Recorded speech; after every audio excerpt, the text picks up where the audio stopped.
আমরা দুই ভাই বোন খেতে বসেছি। কত কিছু রান্না হয়েছে দেখো, বড় ভাজা হয়েছে, কি তরকারি যেন এটা, কুঁদরি আলুর তরকারি হয়েছে, ডাঁটার তরকারি, মাছের ঝাল, ডিম ভাজা, চাটনি নাকি না,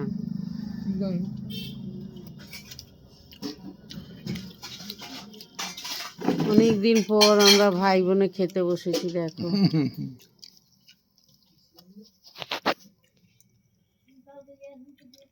এই বনু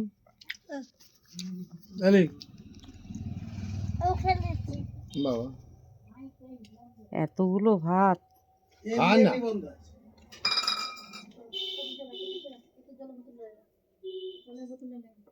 সেই পান দোকানে বাউনটা শুধু বলে কি